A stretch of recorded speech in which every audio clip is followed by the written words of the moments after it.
My son sent me a message at 11:42 p.m. It read, "Don't come to our house anymore. We want peace." I looked at the glowing screen in the dark, then at the checkbook sitting on my desk. They wanted peace. I accepted their peace quietly. I did not call. I did not argue. I simply turned off the lights.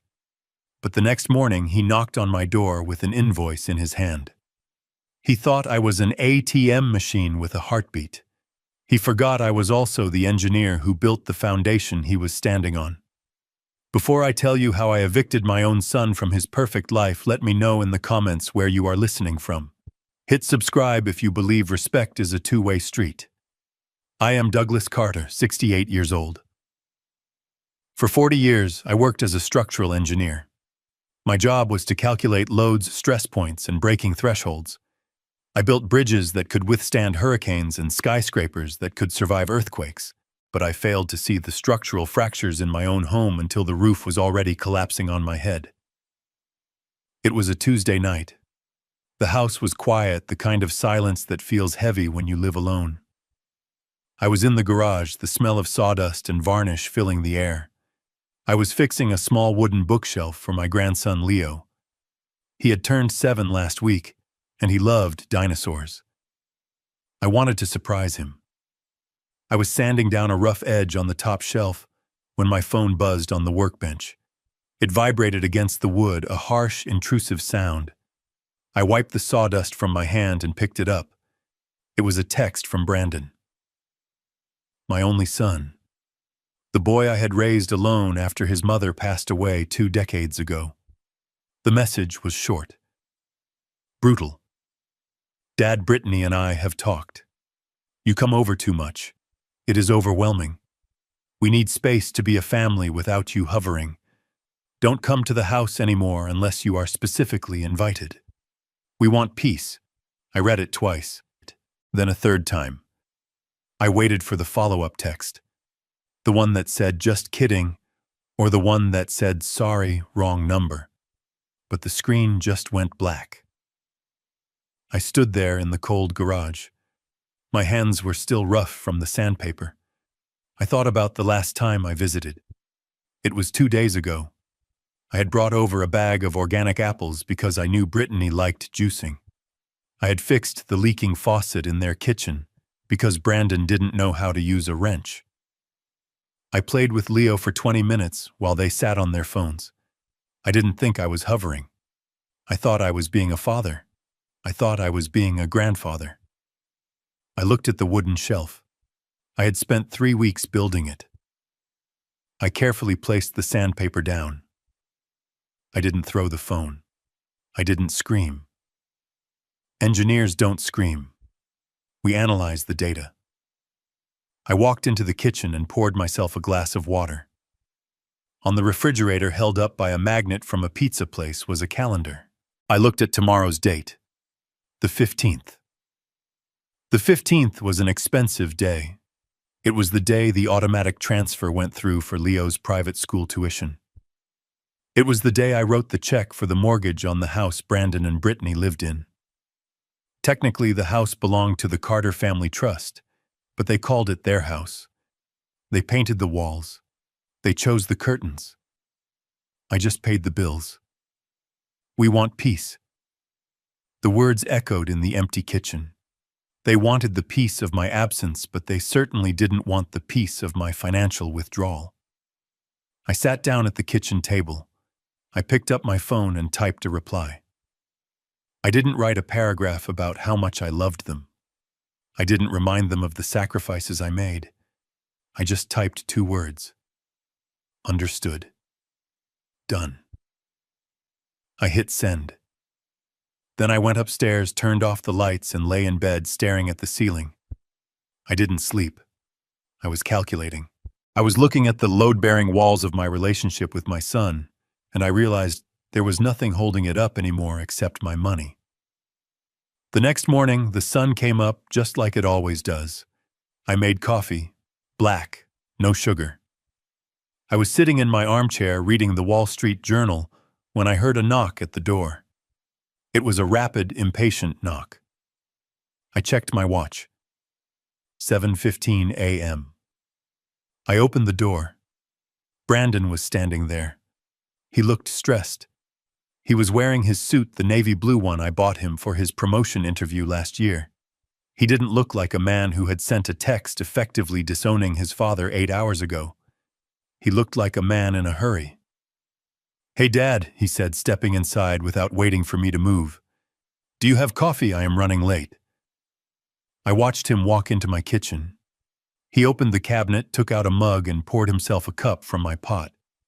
He acted as if nothing had happened, as if the text message was just a dream I had. He took a sip and grimaced. "You really need to buy better beans, Dad. This tastes like mud." I closed the front door slowly. I walked into the kitchen and leaned against the counter. I didn't speak. I just looked at him. I looked at his expensive haircut. I looked at the watch on his wrist. I looked for a sign of remorse. I looked for an apology. He put the mug down and pulled a folded piece of paper from his inside jacket pocket. "Look about the text last night," he said, waving his hand dismissively. "Don't be dramatic about it. Brittany is just stressed. She feels like she can't relax in her own home when guests are over. We just need boundaries. You understand boundaries, right, guests? I was a guest, in the house I paid for, in the house where my grandson slept." "I understand boundaries," I said. My voice was calm, steady. "Good," Brandon said. He smoothed the paper out on the kitchen table.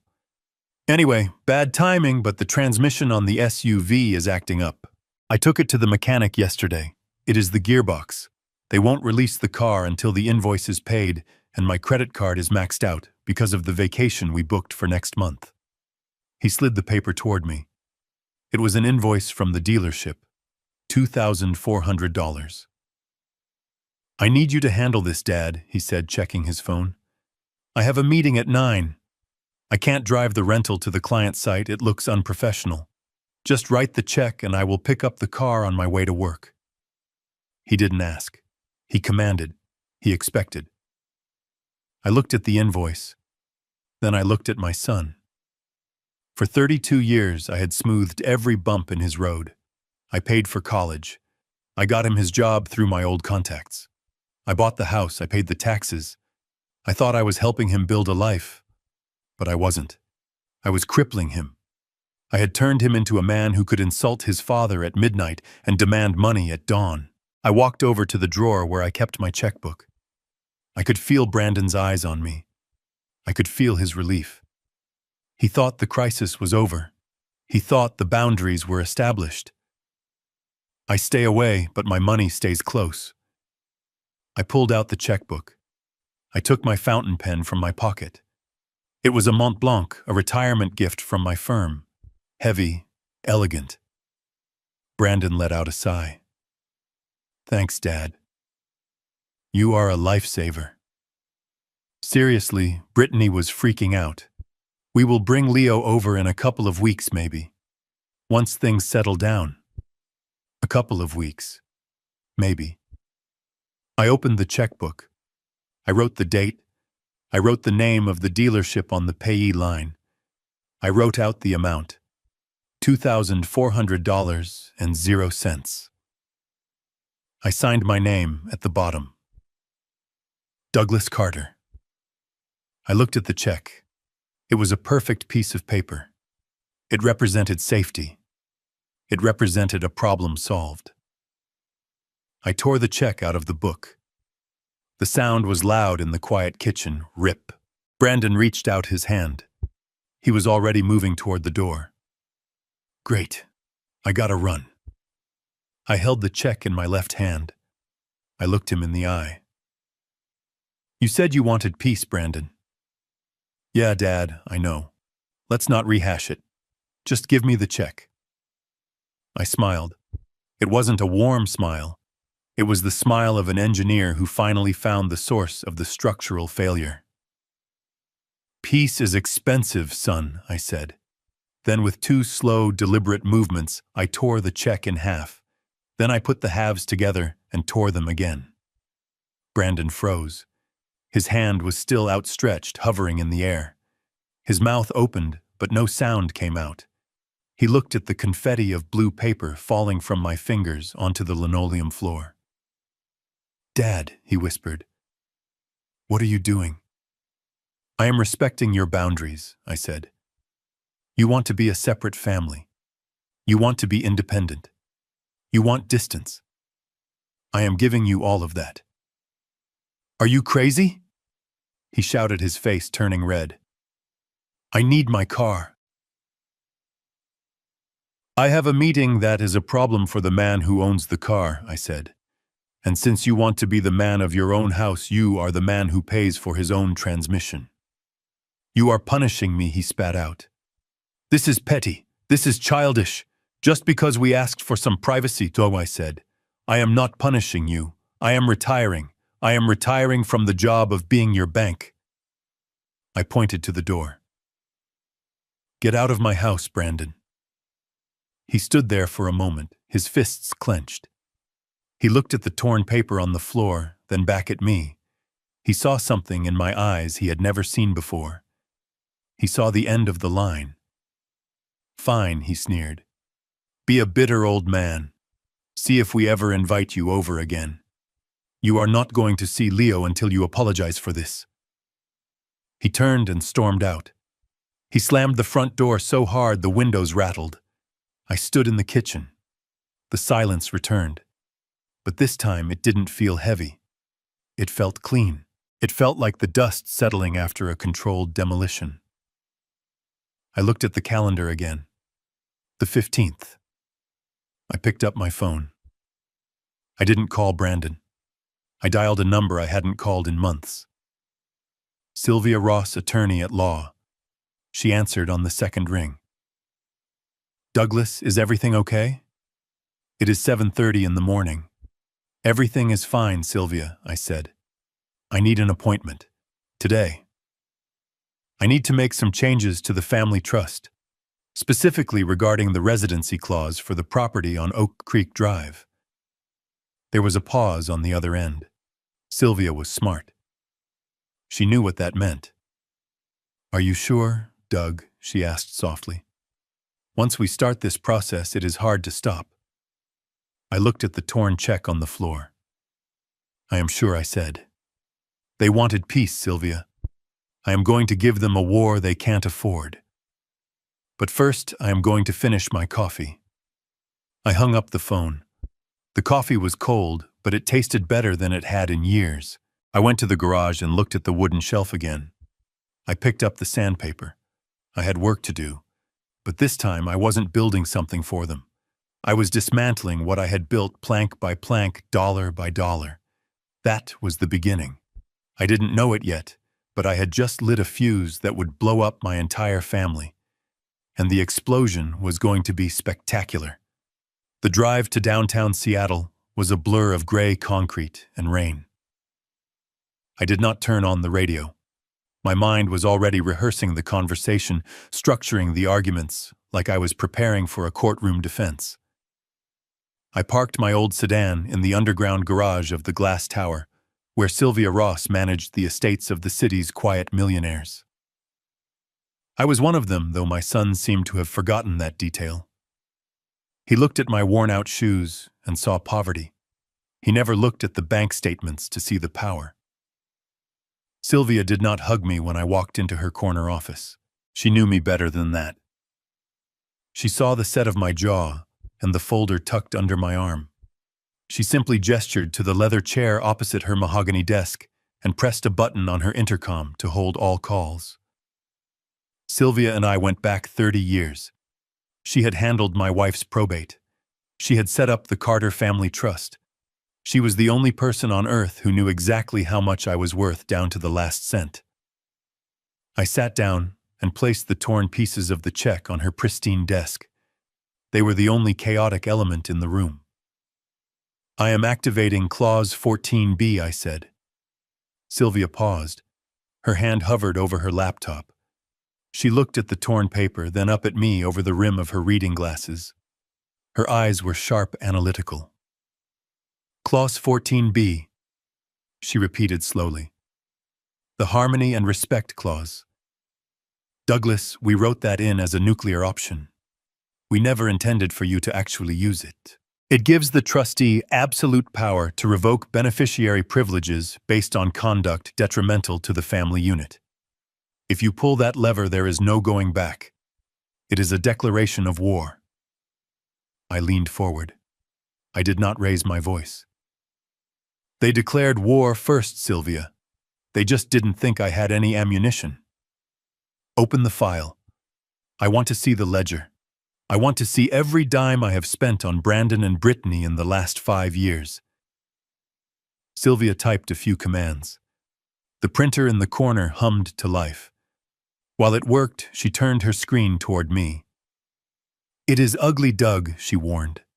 I have been trying to tell you this for years, but you always waved me off. You called it helping. I called it hemorrhaging. I looked at the spreadsheet. The numbers were staggering. It wasn't just the mortgage on the house on Oak Creek Drive. It was the property taxes, the insurance, the homeowners association fees. Then there were the supplemental transfers. $5,000 here for a credit card bill. $3,000 there for a vacation they couldn't afford. The private school tuition for Leo paid directly from my investment dividends. I ran my finger down the column. The total for the last fiscal year alone was over $120,000. That was more than I spent on myself in a decade.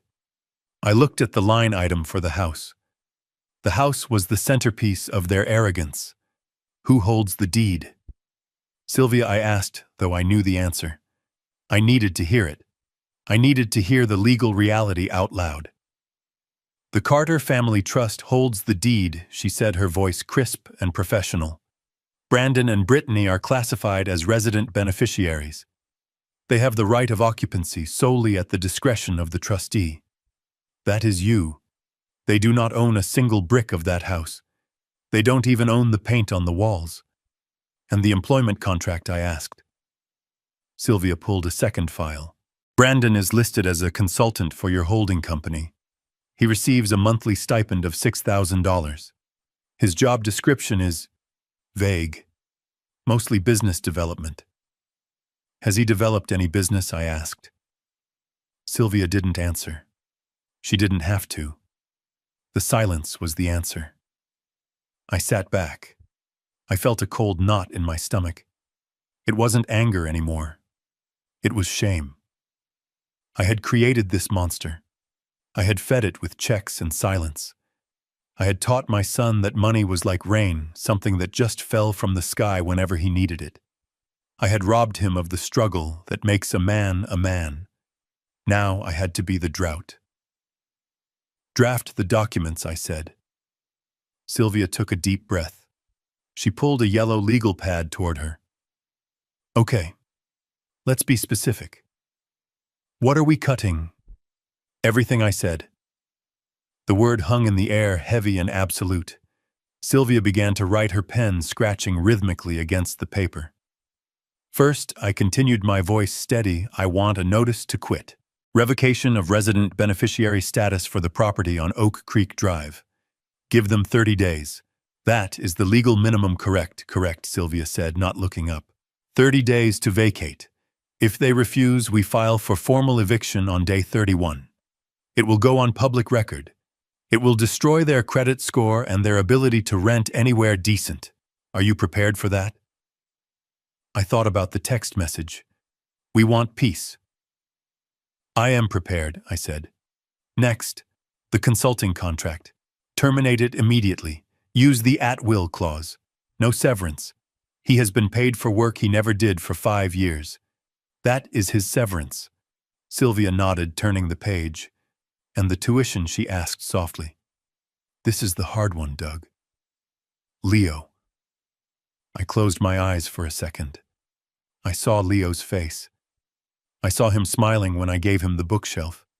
He was the innocent casualty in this war. But if I kept paying, Brandon would just use that money for himself. I had to bypass the parents to save the child. Close the direct transfer for tuition, I commanded. But open a new 529 education savings plan. Put the full amount for his schooling in there. Lock it down so that only I can authorize disbursements directly to the institution. Brandon and Brittany cannot touch a penny of it. If they want to keep him in that private school, they can pay the monthly fees themselves. If they can't, the money will be waiting for Leo when he goes to college. Sylvia stopped writing. She looked at me with a strange expression. It was a mix of fear and admiration. "You have thought this through," she said. "I am an engineer, Sylvia. I don't start a demolition until I have calculated the blast radius. There is one more thing," I added. "The renovation loan." Sylvia frowned. "Which one? There have been 3. The one from 2 years ago. The $40,000 for the kitchen remodel. I lent it to them from my personal savings, not the trust. There is a promissory note, isn't there?" "Yes," she said. "A demand note, payable in full upon the demand of the lender." "Call it in," I said. Sylvia dropped her pen. "Doug," she whispered, "if you call in that note and they can't pay, which we know they can't, you can garnish Brandon's wages. You can place a lien on any assets societal they actually do own. You will bankrupt them within a week." I stood up and walked to the window. I looked down at the city below. People were rushing to work, worrying about bills, worrying about their futures. My son was probably sitting in his office right now, bragging to his colleagues about his new car, confident that his father would fix everything by lunchtime. "He told me he wanted to be independent," I said to the glass. "He told me I was suffocating them. I am just giving him some fresh air." I turned back to Sylvia. "Execute the documents, Sylvia. All of them. Send the notice to quit via certified mail. I want the courier to put it in his hand. I want a signature required." Sylvia typed for 20 minutes. The sound of the keys was like a machine gun in the quiet office. I sat there and watched the printer spit out page after page of legal destruction. These weren't just papers.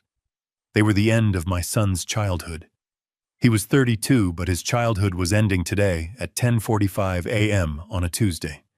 She slid the stack of documents across the desk. She handed me a pen. It was a heavy black rollerball. Read them carefully. "Douglas," she said formally, "once you sign these, the mechanism starts. I cannot stop the process once the notice is served." I didn't read them. I knew what they said. I trusted Sylvia. More importantly, I trusted my own resolve. I signed my name on the first page. Douglas Carter, trustee. I signed the second page. Douglas Carter, lender. I signed the third page. Douglas Carter, father. The last signature was the hardest. My hand shook just for a fraction of a second. But I pressed down hard, carving the ink into the paper. I put the pen down. "It is done," I said. Sylvia organized the papers into a folder. She looked tired. "What are you going to do now?" she asked. I stood up and buttoned my jacket. I felt lighter. The weight of the checkbook was gone. The weight of the expectation was gone. I felt a strange, cold clarity. "I am going to go home," I said. "I am going to finish sanding that bookshelf. And then I am going to wait." "Wait for what?" "For the noise," I said. "They asked for peace. But when they get this envelope, they are going to make a lot of noise. And for the first time in my life, I am not going to do anything to stop it." I walked out of the office. I didn't look back. I took the elevator down to the garage. I sat in my car for a moment, my hands gripping the steering wheel. I looked at my phone. No new messages. Brandon was probably still waiting for me to call him about the car. He probably thought I was sulking. He had no idea that I had just fired him from the position of being my son. I started the engine. The old sedan rumbled to life. It was reliable. It was sturdy. It didn't pretend to be a sports car. It was just like me. As I drove out into the daylight, I felt a single tear roll down my cheek. I wiped it away angrily. There would be no more tears. Tears were for people who were helpless. I wasn't helpless anymore. I was the trustee, and I had just cleaned house. The next 7 days were the quietest of my life. For the first time in 20 years, my phone did not ring with an emergency. There were no texts about broken appliances, no panic about late credit card payments, no guilt trips about how other grandfathers bought their families vacations to Hawaii. There was just silence. And it was magnificent. I woke up at 6 a.m. not because I had to rush to a job site or because I was anxious about Brandon's finances, but because the sun was hitting the rhododendrons in my backyard. I made my coffee. I sat on the porch. I watched the steam rise from the mug and dissolve into the cool morning air. I realized that for decades I had been living in a state of low-level chronic stress. It was a hum in the back of my mind, a constant worry about what crisis Brandon would manufacture next. Now the hum was gone. I started walking in the mornings. I walked down to the pier and watched the fishermen prep their boats. I bought fresh salmon directly from the dock. I cooked dinner for myself, actually sitting at the dining table instead of eating over the sink like a bachelor. I even read a book cover to cover. It was a biography of Theodore Roosevelt. I read a line that stuck with me: do what you can with what you have where you are. I felt like Teddy would have approved of what I was doing. I was doing what I could to save my dignity. Meanwhile, on the other side of town, I knew the silence meant something entirely different. To Brandon and Brittany, my silence was a tactic. They thought I was pouting. They thought I was sitting in the dark, regretting the torn check, waiting for permission to apologize. They were probably telling their friends that I was having a senile episode. They had no idea that the notice to quit was currently sitting in a mail sorting facility, making its way toward their front door like a slow-moving torpedo. It was Friday afternoon when the silence finally broke. I was in the living room organizing my old vinyl records. I had just put a Dave Brubeck jazz album on the turntable when the phone rang. The screen flashed a picture of Leo. My heart jumped for a second, thinking it was my grandson. But then I saw the name underneath. Brittany. I let it ring 3 times. I lowered the volume on the record player, but I didn't turn it off. I wanted the background music. It kept me calm. It reminded me that this was my house and I was in control. I slid my finger across the screen. "Hello," I said. "Hi, Dad." Brittany's voice was high-pitched, practically vibrating with forced cheerfulness. It was the voice she used when she wanted something expensive. It was the voice of a predator disguised as a cheerleader. "Hello, Brittany." I didn't ask how she was. I didn't ask about Brandon. I just waited. "So we haven't heard from you all week," she continued, breezing past the awkwardness. "We were getting a little worried. You know, with your blood pressure and everything. We just wanted to make sure you were okay." "I am fine," I said. "My blood pressure has actually been excellent this week." "Oh, that is good. That is so good. Listen, the reason I am calling is that we are finalizing the plans for Leo's birthday party next Saturday. Can you believe he is going to be 8? Time flies, right?" She paused, waiting for me to coo and get sentimental. I remained silent. Anyway, she pressed on the cheerfulness, straining a bit at the edges. "We decided to go with a space theme this year. We rented out the Galaxy Zone at the mall. You know, the one with the laser tag and the arcade. It is going to be amazing. All his friends from private school are coming." "That sounds nice for him," I said. "Right, so here is the thing. The deposit is due today, and the catering bill has to be paid up front. Since you usually handle the birthday budget as your gift to Leo, I just wanted to make sure you were sending the transfer today. We were thinking 5,000 this year. The venue is a bit more exclusive, and we want to get him that new gaming console he has been asking for. $5,000. She asked for it as casually as if she were asking for a cup of sugar. She had completely ignored the fact that 3 days ago I had kicked her husband out of my house. She assumed the peace they wanted didn't extend to my wallet. She assumed the Bank of Dad was still open for business, despite the earlier robbery attempt. I took a sip of my tea. It was Earl Grey. Hot. Soothing. I have already taken care of Leo's gift, I said calmly. There was a pause. I could hear her tapping on a keyboard in the background. She was checking their joint bank account online. Oh, she said, her voice dropping an octave. I am looking at the Wells Fargo account right now, Dad. I don't see a transfer. Did you send it to Brandon's personal account? You know, we use the joint one for household expenses. I didn't send it to Brandon's account, I said. And I didn't send it to the joint account. Her typing stopped. What do you mean? Did you send a check? You know the mail is slow, Dad. We need to pay the venue by 5 o'clock today, or we lose the reservation. I didn't send a check either, I said. Brittany's patience snapped. The cheerleader mask fell off, revealing the entitled manager underneath. Okay. Douglas, stop playing games. Where's the money you promised Leo a good birthday? Are you really going to punish an 8-year-old boy because you had a little argument with Brandon? That is low even for you. I leaned back in my armchair. The Dave Brubeck saxophone solo was reaching a crescendo. I am not punishing Leo, I said. I have given him the most valuable gift I could possibly give. I put $10,000 into a 529 education savings plan in his name this morning. Silence. Absolute stunned silence. What? She asked, her voice flat. A 529 plan, I repeated, enunciating clearly. It is a tax-advantaged investment account for future education costs. The money is locked. It grows with compound interest until he turns 18. It can only be used for college tuition books or vocational training. But that doesn't help us now, she shrieked. Her voice cracked, revealing the desperation underneath. We need the money for the party. We already invited everyone. We promised Leo the party. Then you should pay for the party, I said. You and Brandon have jobs. You are parents. Parents pay for parties. Grandparents contribute to futures.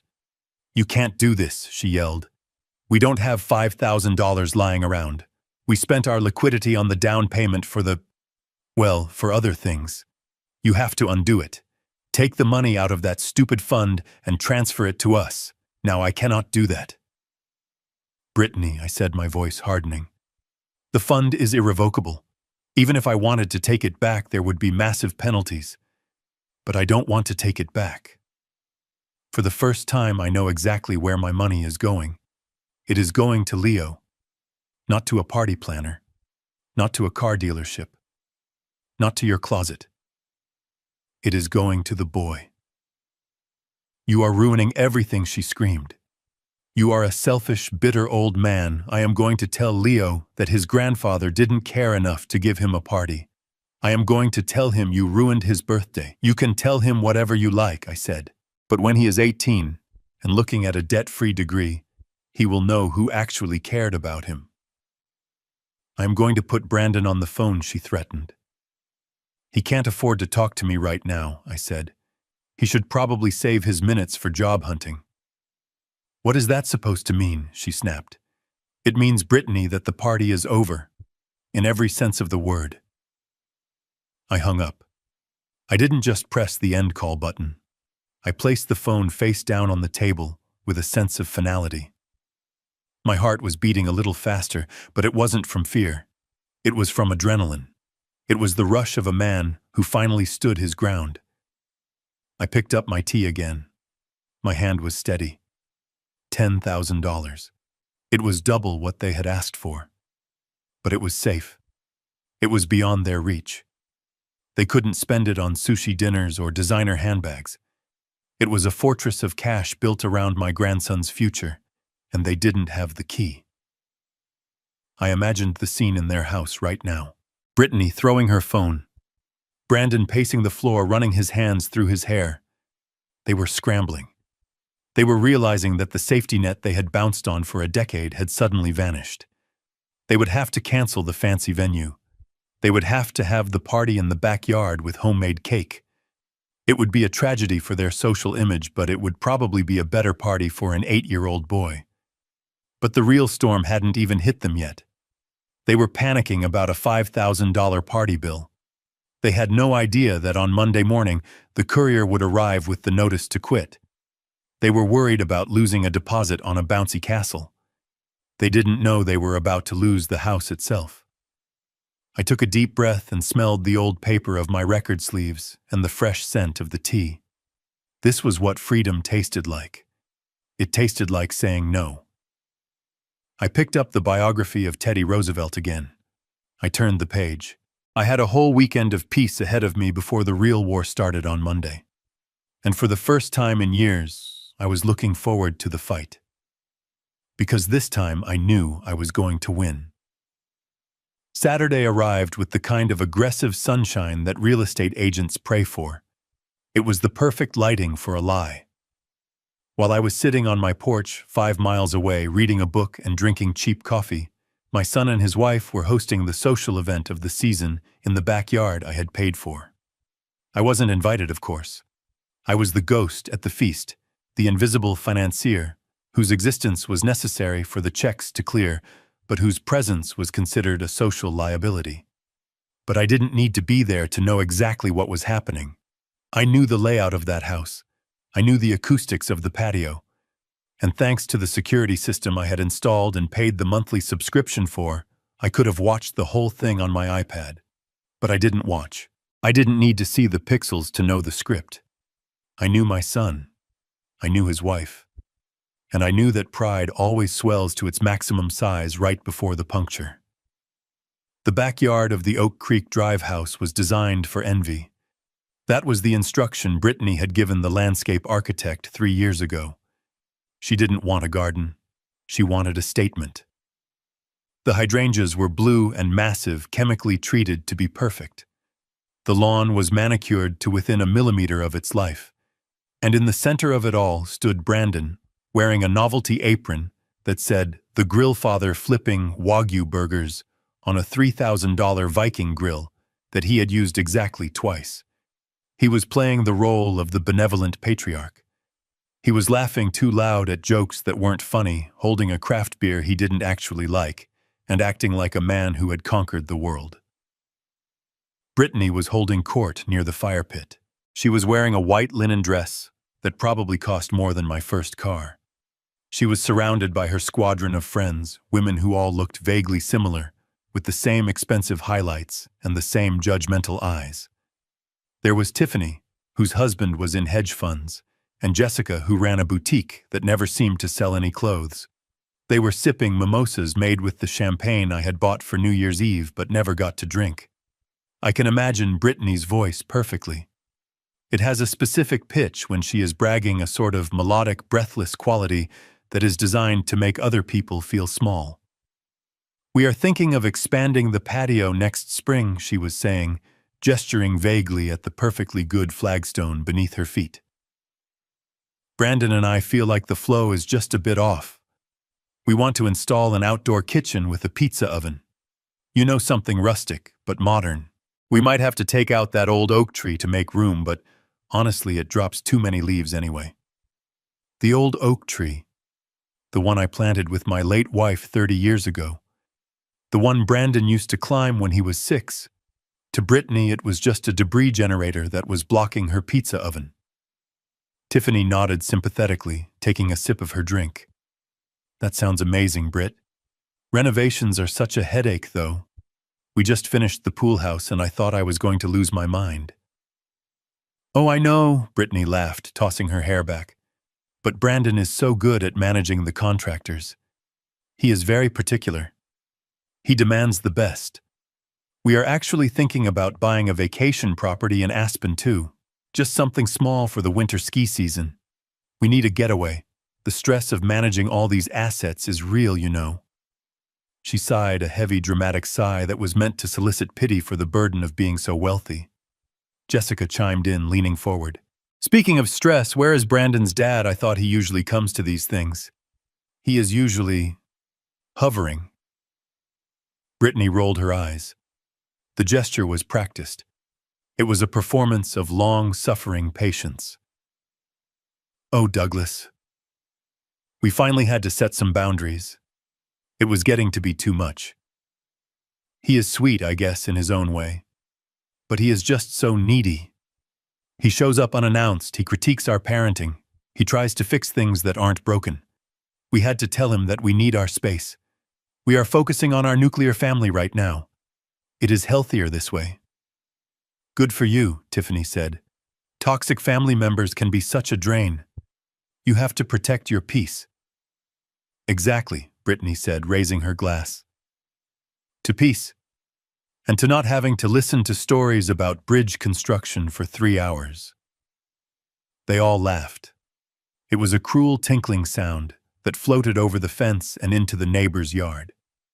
They toasted to my absence. They toasted to the freedom of spending my money. Without having to look at my face, Brandon looked over from the grill and smiled at them. He didn't hear the insult, or maybe he did, and chose to ignore it. He was busy living the fantasy. In his mind, he was the king of this castle. He was the provider. He was the man who made all this possible. He had conveniently forgotten that the meat he was cooking, the propane in the tank, and the ground he was standing on were all subsidized by the old man they were mocking. The party was reaching its peak. The music was a curated playlist of soft yacht rock. The smell of expensive beef and charcoal filled the air. Everything was perfect. Everything was under control. And then the sound of reality arrived. It wasn't a subtle sound. It was the distinct heavy rumble of a diesel engine. A large white truck with purple and orange lettering pulled up to the curb, blocking the driveway. The air brakes hissed loudly, cutting through the soft melody of the music. A FedEx delivery driver jumped out. He wasn't wearing linen. He was wearing shorts and a uniform soaked in sweat. He walked briskly up the driveway, holding a flat, rigid cardboard envelope, the kind that screams legal documents. Brandon looked up from the grill. He frowned. He wasn't expecting a package. He wiped his hands on his apron and walked toward the gate. He tried to look casual, but there is always a low-level anxiety in people who live beyond their means when an unexpected visitor arrives. He met the driver at the edge of the patio. "Brandon Carter," the driver asked, looking at his handheld scanner. "Yeah, that is me," Brandon said. "Can you keep it down?" "We have guests." "Sign here," the driver said, unbothered by the social atmosphere. "Priority overnight. Signature required." Brandon scribbled his name on the screen. The driver handed him the envelope. It was heavy. It was stiff. And it had a red sticker on it that said urgent. Do not bend. The driver turned and walked away. The truck rumbled again, shifted gears, and drove off, leaving a cloud of exhaust that drifted over the manicured lawn. Brandon stood there holding the envelope. He should have put it inside. He should have waited until the guests left. But curiosity is a dangerous thing, and deep down, fear is even stronger. He looked at the return address. Ross and Associates Attorneys at Law. Sylvia. Brandon's heart must have skipped a beat. He knew Sylvia. He knew she was my lawyer. He probably thought it was the check. He probably thought I had come to my senses, realized I was being petty about the car repair, and sent a cashier's check via lawyer to save face. A smile touched his lips. He thought he had won. He turned his back to the guests, shielding the envelope with his body. He pulled the tab on the side. The cardboard ripped with a sharp zipping sound. He pulled out the documents. There were 3 of them. The first one was not a check. It was a formal letter on thick, cream-colored stationery. At the top, in bold capitalized letters, were 3 words that changed the atmospheric pressure of the entire afternoon. Notice to quit. Brandon blinked. He read it again. He couldn't process the words. Notice to quit, that was something landlords gave to tenants who didn't pay rent. That was something that happened to poor people. That didn't happen to Brandon Carter, the Vice President of Business Development, the owner of the Viking Grill. He read the first paragraph. Dear Mr. Carter, Please be advised that your status as a resident beneficiary of the property located at 2405 Oak Creek Drive is hereby revoked, effective immediately pursuant to Clause 14B of the Carter Family Trust. You are hereby required to vacate the premises and surrender possession of the property to the trustee Douglas Carter within 30 days of the receipt of this notice. Failure to vacate will result in immediate eviction proceedings. The color began to drain from Brandon's face. It didn't happen all at once. It started at his lips, which turned a pale shade of gray, and then spread to his cheeks. His hands began to shake. The paper rattled in the slight breeze. He quickly flipped to the second document. Maybe it was a mistake. Maybe it was a joke. The second document was even worse. Notice of intent to sell real property. This notice serves to inform you that the property is being listed for sale on the open market. A real estate photographer will be arriving on Monday at 9 a.m. to document the interior and exterior of the home. As the current occupant, you are required by law to maintain the property in show-ready condition and allow access to potential buyers with 24 hours notice. Selling. The word hit him like a physical blow to the stomach. We were selling the house. His house. The house he had just told his friends he was planning to expand. The house where he was currently hosting a party to celebrate his own success. He looked at the third document. It was a copy of the promissory note for the kitchen renovation. $40,000. Stamped in red ink across the front was one word: default. Brandon felt the world tilt. The smell of the burgers suddenly made him nauseous. The laughter of the guests sounded distorted, like he was hearing it underwater. He looked around the yard. He saw Tiffany admiring the hydrangeas. He saw Jessica topping off her mimosa. He saw the illusion he had built, and he saw the bulldozer coming to crush it. 30 days. He didn't have 30 days. He didn't have $30. He had maxed out his credit cards. He had zero savings. He had a pregnant wife who expected a vacation home in Aspen, and he was holding a letter telling him he was about to be homeless. Just then, Brittany's voice cut through the fog of his panic. "Babe." Who was that? Brandon jumped. He shoved the papers back into the torn envelope. He jammed the envelope into the deep pocket of his apron. It didn't fit completely. The corner stuck out sharp and threatening against the fabric. He turned around. He tried to smile. It was a grotesque expression. His eyes were wide and terrified, but his mouth was stretched into a rictus of forced casualness. "Oh, just a courier," he stammered. His voice was an octave higher than usual. Brittany walked over to him. She looked annoyed that he had stepped away from the grill. Well, obviously it was a courier, Brandon. "What was it? Is it the contract for the new downtown high-rise? Did you land the deal?" She was giving him an out. She was handing him a lie on a silver platter because she wanted to impress her friends. She wanted him to say yes. She wanted to turn to Tiffany and Jessica and say, "See, my husband is closing million-dollar deals on a Saturday." Brandon looked at her. He looked at the expectant faces of the guests. He looked at the lie he had been living, and he doubled down. "Yeah," he said, his voice cracking slightly. "Yeah, that is it. The downtown project. Just needed a signature. Big stuff, very urgent." Brittany beamed. She clapped her hands together. "I told you guys," she squealed, turning back to her friends. "He is unstoppable. We are definitely celebrating tonight. Champagne is on us." The guests cheered. Tiffany raised her glass. To Brandon, to the Rainmaker.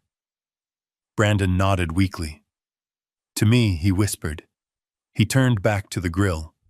He picked up the spatula. His hand was shaking so badly that he almost dropped it. He stared at the burgers. They were burning.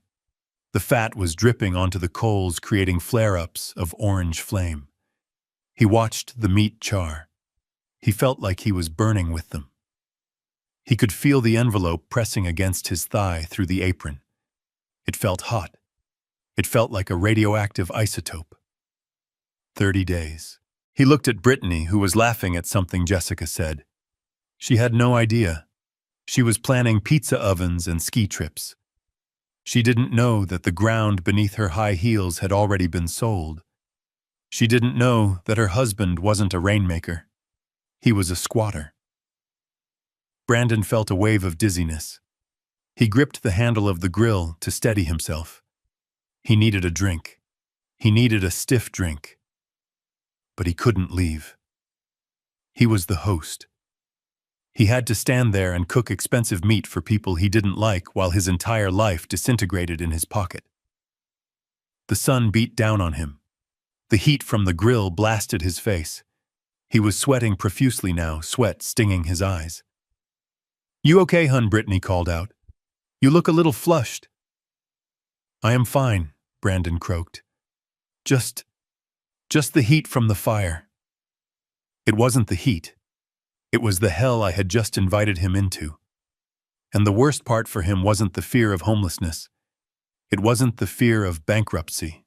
It was the crushing, suffocating weight of the secret. He had to get through the rest of this party. He had to smile. He had to serve burgers. He had to pretend. I almost felt sorry for him. Almost. But then I remembered the text message. "We want peace, well, son," I thought, as I turned the page of my book on my quiet porch. "Enjoy your party. Because tomorrow the peace ends and the eviction begins." The FedEx truck was long gone, but the damage was done. The first domino had fallen, and Brandon, standing there in his ridiculous apron, was the only one who could hear the clicking sound of the rest of them coming down. It was just after 11 o'clock at night when the headlights swept across my living room wall. I was sitting in my leather armchair, the house dark except for the small reading lamp illuminating the pages of my book. Outside, a storm had rolled in off the coast, battering the windows with sheets of rain. The thunder was loud, but it wasn't as loud as the engine revving in my driveway. I didn't need to look out the window to know who it was.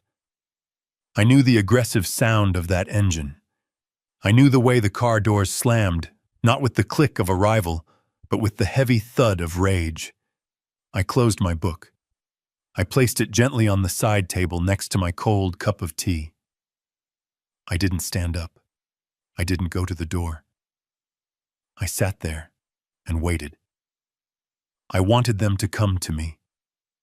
I wanted them to cross the threshold of my sanctuary and bring their chaos into the light where I could dissect it. The pounding on the door began seconds later. It wasn't a knock. It was a physical assault on the wood. Bam, bam, bam. "Open the door," it was Brandon's voice. It was cracked and raw, straining against the wind and the rain. "Open the door right now, Dad." I took a deep breath. I smoothed the fabric of my trousers. Then slowly, deliberately, I walked to the entryway. I unlocked the deadbolt. I didn't fling the door open. I turned the handle and pulled it back just enough to reveal them. They looked like a tragedy. Brandon was soaking wet. His expensive dress shirt was plastered to his chest, translucent and sad. His hair, usually styled to perfection, with gel, was dripping water into his eyes. Brittany stood behind him, shivering in her thin linen dress, her arms crossed tightly over her chest. Her mascara had run down her cheeks in dark, jagged lines, making her look like a weeping doll. They didn't wait for an invitation. Brandon pushed past me, his shoulder colliding with mine hard enough to make me stumble back a step. Brittany followed him, bringing a gust of cold, wet air and the smell of expensive perfume mixed with ozone into my hallway. "You are insane," Brandon shouted. He spun around to face me, water flying from his hair onto my hardwood floor. "You are actually legally insane. Do you know what you did today? Do you have any idea what you did?" I closed the door calmly. I locked the deadbolt again. The click was loud in the sudden silence of the hallway. "I know exactly what I did," I said. My voice was low. It was the voice of the engineer explaining why a bridge had to be closed for safety reasons. I sent a legal notice. I assume you received it. Received it! Brittany shrieked. She stepped out from behind Brandon. Her eyes were wild. Received it! A FedEx driver handed it to my husband in the middle of a party. In front of everyone. In front of Tiffany. In front of Jessica. We were humiliated. Douglas humiliated. She was shaking, but not from the cold. She was shaking with the indignation of a queen who had been asked to pay for her own meal. We had to kick everyone out, Brandon yelled, pacing back and forth in the entryway. His wet shoes squeaked on the floor. We had to make up a lie that I was sick. Do you know how embarrassing that is? I looked like an idiot. And then I opened the envelope and see this. This garbage. He reached into his pocket and pulled out the crumpled, rain-soaked documents. He threw them at me. They fluttered to the floor, wet and pathetic. Notice to quit, he spat the words out. Are you kidding me? You can't evict us, Dad. We are family. You can't treat us like tenants. I looked down at the papers on the floor. I didn't pick them up. I am treating you exactly like tenants, I said. Because that is what you are. Bad tenants. Tenants who destroy property, disrespect the landlord, and refuse to pay rent. It is our house, Brittany screamed. She marched up to me, getting right in my face. I could see the veins throbbing in her neck. How dare you call yourself the landlord? We live there. We made that house a home. I painted the nursery. I chose the backsplash in the kitchen. I planted the hydrangeas that makes it ours. I looked at her. I looked at the delusion in her eyes. She genuinely believed that picking out a color at a hardware store transferred legal ownership of $1 million asset. Brittany, I said, keeping my hands clasped behind my back. Painting a wall does not give you the deed. Choosing a backsplash does not sign the mortgage. You have lived there for 5 years, rent-free. That was a gift, a privilege, and today the privilege expired. You can't do this, Brandon interrupted, his voice shaking. The law won't let you. We have rights. We have squatters' rights or occupancy rights. You can't just throw a family on the street. I almost laughed. Squatters' rights. He was grasping at legal terms he had heard on television. I suggest you read the documents again, I said. I didn't write them. Sylvia Ross wrote them. And you know Sylvia. She doesn't make mistakes. The house is owned by the Carter Family Trust. I am the sole trustee. You are listed as resident beneficiaries. And Clause 14b states clearly that the trustee can revoke residency at any time if the beneficiary's conduct is deemed detrimental to the estate. Detrimental to the estate, Brandon shouted. What did we do? What did we possibly do that is detrimental?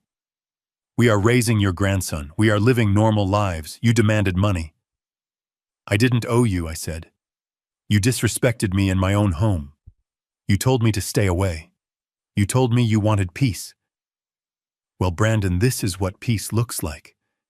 Peace is me protecting the estate from people who bleed it dry. This is about the car, isn't it? Brittany hissed. She wiped the mascara from her cheek with the back of her hand. This is all because Brandon asked you to pay for the transmission. My God, you are petty. You are a petty, vindictive old man. You are doing this to teach us a lesson. Fine message received. We will pay for the stupid car. Just call the lawyers and cancel the eviction. She looked at me expectantly. She thought it was a negotiation. She thought she could throw a few $1,000s at the problem and make it go away just like they always did. It is not about the car, I said. The car was just the trigger. The gun has been loaded for years. I walked past them into the living room. I needed space. The smell of their entitlement was suffocating me. Where are you going? Brandon yelled, following me. Don't walk away from me. We are not done. I turned around near the fireplace. We are done, Brandon. The notice gives you 30 days. You have 29 left. I suggest you spend less time screaming in my hallway and more time looking for an apartment. You are selling it, he asked, his voice dropping to a whisper. I saw the second notice. You are actually selling the house. Yes, I said. The photographer comes on Monday. I expect the house to be clean. If it is not, I will hire a cleaning crew and deduct the cost from the final accounting of the trust. You can't sell it, he pleaded. We were going to expand the patio. We were going to build a pizza oven. It is our dream house, Dad. Then you should have bought it, I said coldly. But you didn't buy it. I did. I bought it with money I earned working 60-hour weeks while you were playing video games in college. I bought it to give you a head start, not a free ride. We added value, Brittany shouted from the hallway. We renovated the kitchen. That marble countertop cost $12,000. We put our own money into that. Your own money, I asked. Or the $40,000 I lent you 2 years ago, the loan you never paid back. She went silent. Her mouth opened and closed like a fish out of water. That is right, I continued. I remember the loan. I remember the promissory note. And guess what that is called in too? You owe me $40,000 plus interest. If the house sells for a profit, I might be generous and deduct your debt from the proceeds. But don't expect a check. You are underwater, Brittany. You just haven't realized you are drowning yet. Brandon sank onto the sofa. My leather sofa. He put his head in his wet hands. He looked small. He looked like the little boy who used to come to me when he broke a window playing baseball expecting me to fix it. But I wasn't the fixer anymore. I was the demolition crew. Dad, please, he wept. His shoulders shook. You can't do this to Leo. He loves his room. He loves that house. If we have to move, he will have to change schools. He will lose his friends. Do you want to hurt your grandson? Is that what you want? The weaponization of the child. I knew it was coming. It was their last resort. The human shield. Leo will be fine, I said, my voice steady, though my heart ached at the mention of his name. Leo is resilient. What Leo needs is not a fancy room or a private school he only attends because his grandfather pays for it. What Leo needs is to see his father stand on his own 2 feet. He needs to see his parents struggle and survive instead of just taking and demanding. You are ruining his life, Brittany screamed. She rushed into the room and stood over Brandon, protecting him. You are a monster. You are jealous because we are young and happy, and you are old and alone. That is what this is. You want us to be miserable like you. I looked at them. Young and happy, they were miserable. They were drowning in debt, keeping up appearances for people who didn't care about them, and terrified of a future they hadn't prepared for. I am not miserable, Brittany, I said. I am free.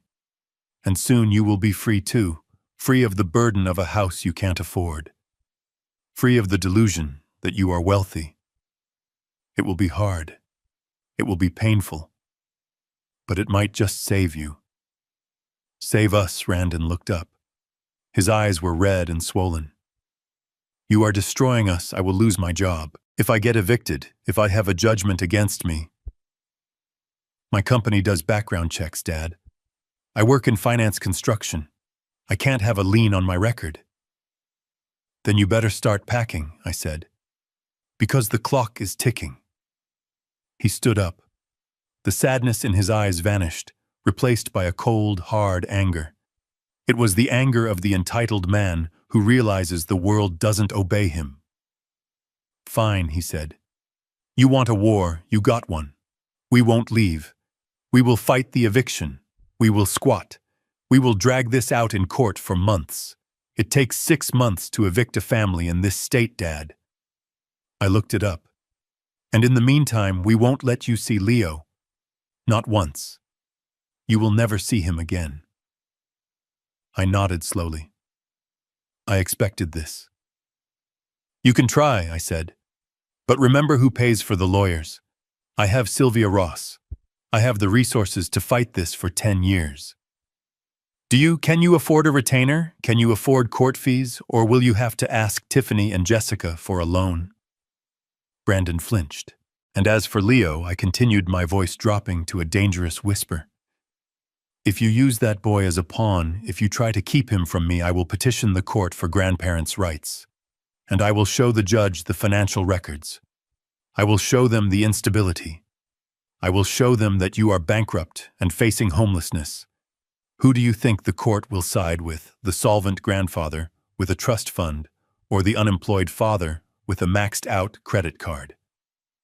Unemployed, Brandon frowned. I am not unemployed. I looked at him with genuine pity. Check your email on Monday morning, son. What? What did you do? He stepped closer, panic rising in his voice again. I am the silent partner, Brandon, I said. The investor group that backs your firm, that is me. That is my capital. I pulled my funding yesterday. The restructuring starts Monday. He stared at me. The horror was total. He looked like a man who had just watched the ground open up and swallow him whole. You fired me. I didn't fire you, I said. I just stopped paying for your job. There is a difference.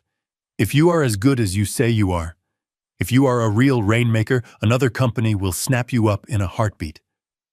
Right. He didn't answer. He knew the truth. He knew he was mediocre. He knew he only had the job because I made a phone call 5 years ago. Get out, I said. They didn't move. Get out of my house, I roared. It was the first time I raised my voice. The sound bounced off the walls, startling them. Brittany grabbed Brandon's arm. Come on, she said, her voice trembling. Let's go. He is crazy. He is actually crazy. We will call a lawyer in the morning. We will sue him for everything. She pulled him toward the door. Brandon stumbled, looking back at me over his shoulder. He looked like a stranger. I hate you, he whispered. I know, I said. They walked out into the rain. The door didn't slam this time. It didn't catch in the wind. I walked over and pushed it shut. I threw the deadbolt. Click. I leaned my forehead against the cool wood of the door. My heart was pounding in my chest like a sledgehammer. My hands were shaking. I wasn't made for this. I wasn't a fighter. I was a builder. I wanted to fix things, not break them. But sometimes, to fix a foundation that is rotten to the core, you have to tear the whole house down. I turned off the porch light. I went back to my chair. The tea was cold. The book lay open to the same page. The silence returned to the house, but it felt different now. It wasn't the peaceful silence of the morning.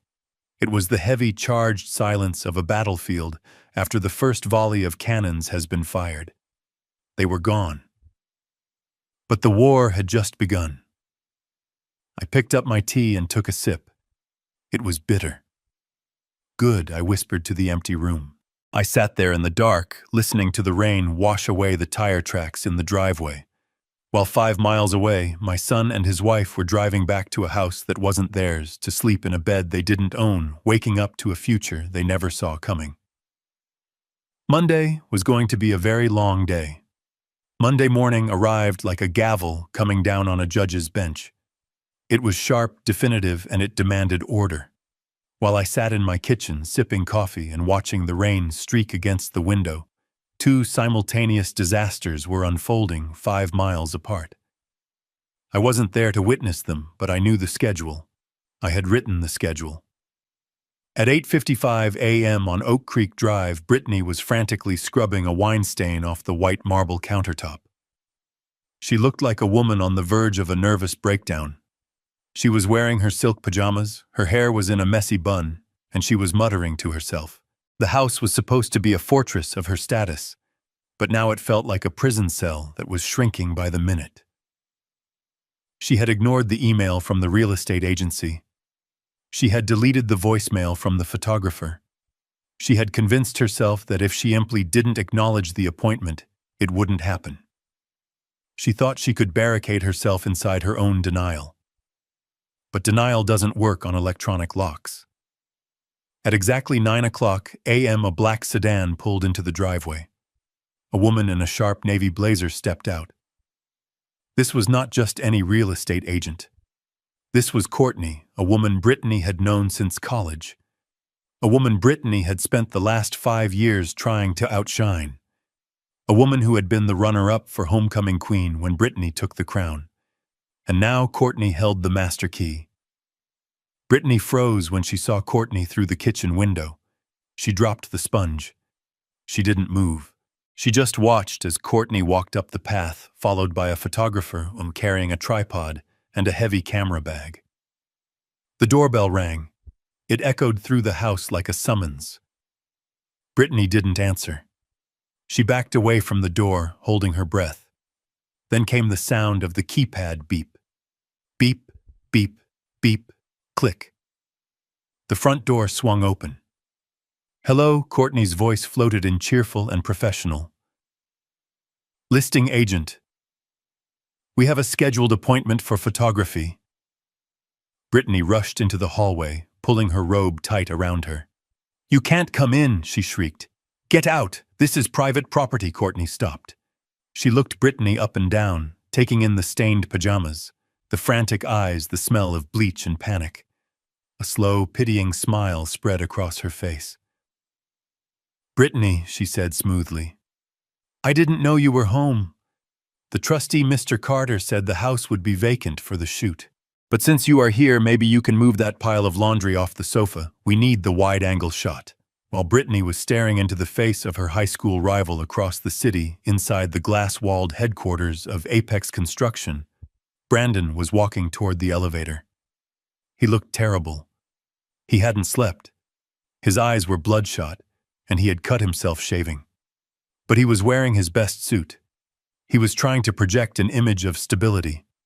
He told himself that the weekend was just a nightmare. He told himself that his father wouldn't actually go through with it. His father was bluffing. His father always caved. Brandon pressed the button for the 14th floor.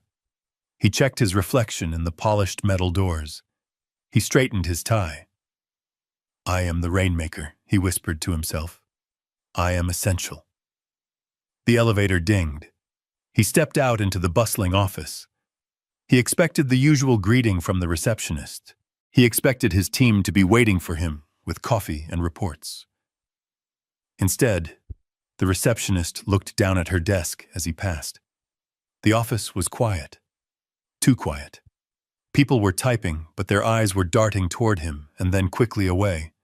It was the atmosphere of a funeral. Brandon walked to his office. He reached for the handle. It was locked. He frowned. He tapped his keycard against the reader. The light flashed red. Denied. He tapped it again. Red. Denied. "Hey, Sarah," he called out to his assistant who was sitting 10 feet away. "My card is demagnetized. Can you let me in?" Sarah didn't stand up. She looked at him with an expression of pure discomfort. "I can't, Brandon," she whispered. "Mr. Sterling wants to see you. In the boardroom. Now." Back at the house, the invasion was in full swing. The photographer was setting up lights in the living room, moving Brittany's carefully curated throw pillows as if they were trash. Flash bulbs were popping, capturing every corner of the space she claimed was hers. Brittany stood in the kitchen, cornered by Courtney. "You can't do this, Courtney," Brittany hissed. "We are not selling. My father-in-law is having a mental health crisis. He is confused. We are going to clear this up with the lawyers today. You need to leave." Courtney opened a folder she was holding. She pulled out a sheet of paper. "It doesn't look like confusion to me, Britt," Courtney said, tapping the paper with a manicured fingernail. "I have a signed listing agreement from the title holder, Douglas Carter, trustee, and I have a copy of the notice to quit that was served to you on Saturday." She looked up, her eyes gleaming with malicious delight. "Honestly, it is kind of sad," she continued. "Everyone in our circle thought you guys owned this place. You always talked about it like it was yours. My kitchen, my garden. But you were just occupants.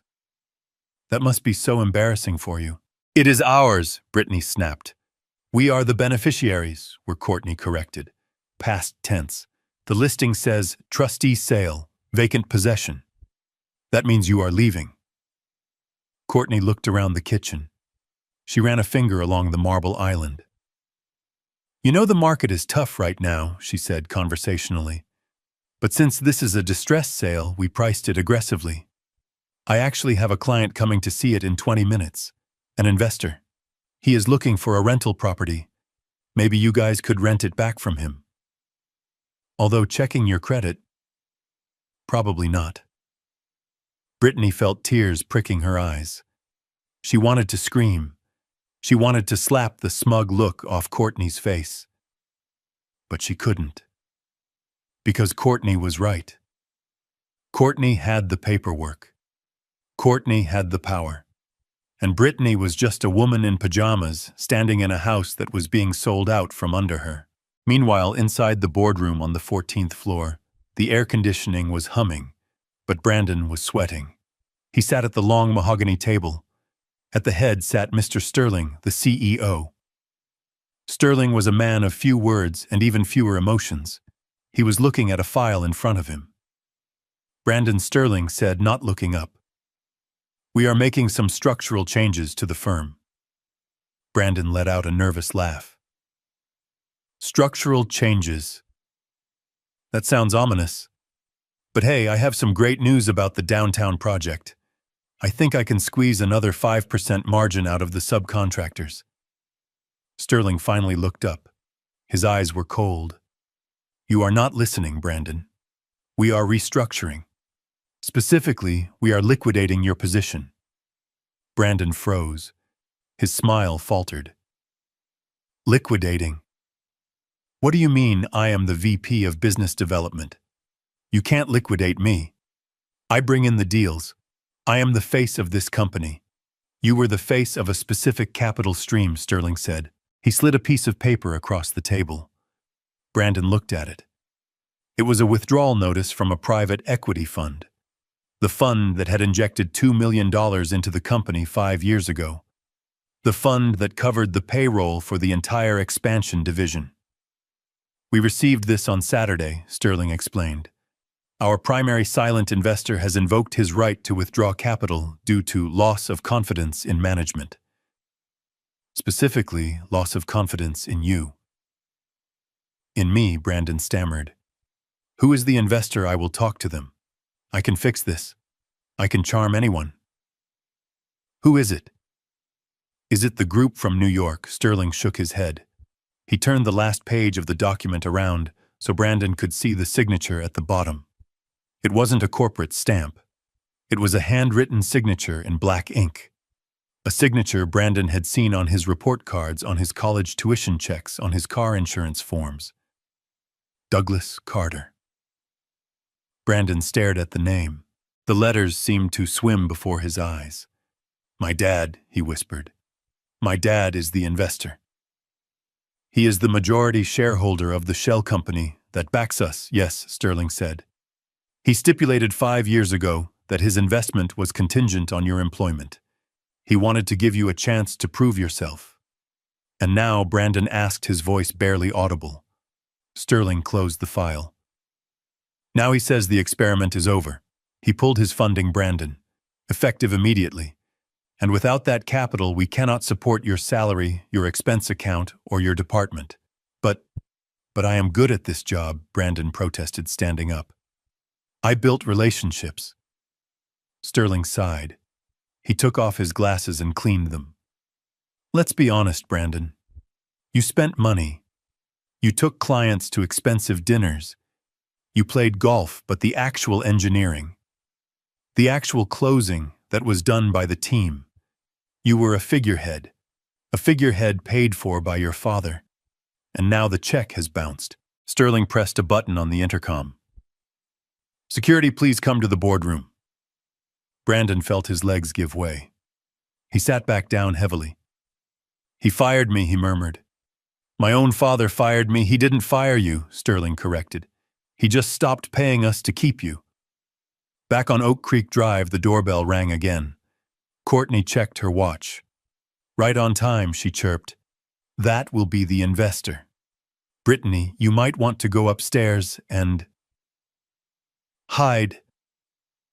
It is not a good look for the sellers to be present, especially dressed like that. Brittany stood her ground for a second, trembling with rage. Get out, she whispered. Courtney ignored her. She walked to the door and opened it wide. Welcome, come on in. The lighting is fantastic right now. A man walked in. He was wearing a cheap suit and carrying a clipboard. He looked around the entryway with a critical eye. Nice floors, the man said. Are they hardwood or laminate? They are imported oak. Brittany screamed from the kitchen. She couldn't help herself. The man looked at her startled. Oh, I thought the unit was vacant. It will be soon, Courtney assured him. Just ignore her. She is leaving.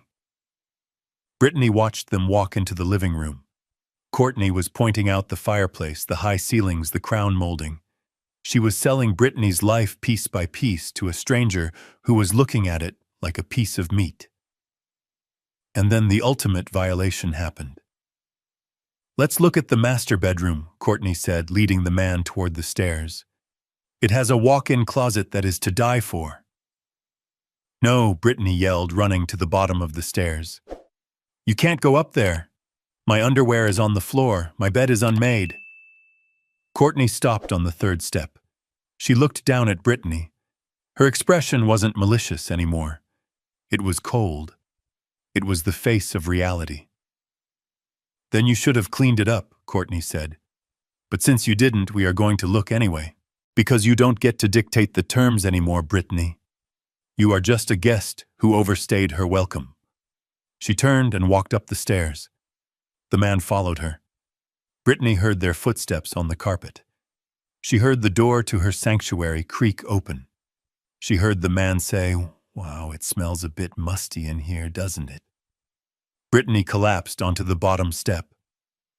She buried her face in her knees. She listened to the camera shutter clicking upstairs, capturing the mess of her life for the whole world to see on the internet.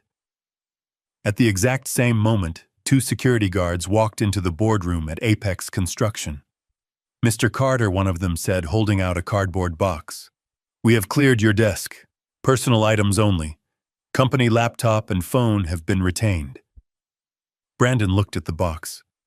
It was small. Inside there was a framed photo of him and Brittany in Aspen. A stress ball. A half-empty bottle of cologne. 5 years of his career reduced to a box that weighed less than 5 pounds. You can't do this, Brandon said weakly. I need to call my dad. You can call him from the lobby, Sterling said, standing up. Please escort Mr. Carter out of the building and take his access badge. One guard stepped forward and unclipped the badge from Brandon's belt. It was a swift, professional motion. Brandon felt a tug at his waist, and then he was untethered. He was no longer vice president. He was just a guy in a suit with a box. He stood up. He walked to the door. He looked back at Sterling. Tell him he is ruining my life. Sterling looked at his paperwork. He didn't look up. I think that is the message he sent you, Brandon. Brandon walked out into the hallway. The walk to the elevator felt like a death march. People were watching. They whispered. They knew. The office grapevine traveled faster than light. The prince had fallen. The safety net was gone. The elevator ride down took 30 seconds. 30 seconds to descend 14 floors. 30 seconds to go from the top of the world to the street. When the doors opened in the lobby, the glare of the outside world hit him. It was still raining. He didn't have an umbrella. He walked out onto the sidewalk. The rain soaked his suit immediately. It ruined his hair. It ran down his neck. He stood on the corner clutching his cardboard box. He pulled out his phone. He dialed my number. I was sitting in my kitchen. I saw the name Brandon flash on the screen. I didn't answer. I let it ring. I watched the rain fall on my garden. I thought about the first time I taught Brandon to ride a bike. I let go of the seat and he wobbled. He was terrified. He screamed for me to hold him. But I knew that if I held him, he would never learn to balance. So I watched him fall. He scraped his knee. He cried. But the next day, he rode. This was a much harder fall, and the scrape would be much deeper. The phone stopped ringing. A minute later, it rang again. This time, it was Brittany. I didn't answer that either. I imagined them. Brandon on the street corner, wet and fired. Brittany on the stairs, humiliated and exposed. The two halves of their perfect world had shattered simultaneously. I took a sip of my coffee. It was still warm. I picked up my pen and my notepad. I had a list of things to do. Cancel the car insurance. Cancel the country club membership. I drew a line through Apex Investment. I drew a line through house showing. 2 down, 3 to go. And I wasn't doing this out of hate. I was doing it out of necessity. I was performing surgery, and surgery always involves blood. I looked at the phone one last time. "Welcome to the real world, kids," I whispered. Then I turned off the ringer, picked up my book, and went back to reading. The silence in my house was absolute. And for the first time in a long time, it felt like justice. The conference room at Ross & Associates was designed to intimidate. It was situated on the 42nd floor with floor-to-ceiling windows that offered a panoramic view of the city I had helped build. But inside the room, the atmosphere was airless. The air conditioning hummed with a low, menacing vibration. The mahogany table was long and polished to a mirror finish, reflecting the distorted faces of the people sitting around it. On one side sat my son Brandon and his wife Brittany. They looked like they had aged 10 years in 48 hours. Brandon was wearing a suit that looked slightly wrinkled. The collar of his shirt unbuttoned, his tie loose. He wouldn't look at me. He stared at his hands, which were clasped tightly on the table, the knuckles white. Brittany was wearing oversized sunglasses even though we were indoors. She sat with her arms crossed, radiating a mixture of fury and terror. Next to them sat their lawyer, a man named Mr. Henderson. I knew Henderson by reputation. He was a strip mall attorney who specialized in personal injury and loud, empty threats. He was cheap, which told me everything I needed to know about their current financial situation. On the other side sat Sylvia Ross and me. Sylvia was the picture of lethal elegance. She had a single thick black binder in front of her. She didn't open it.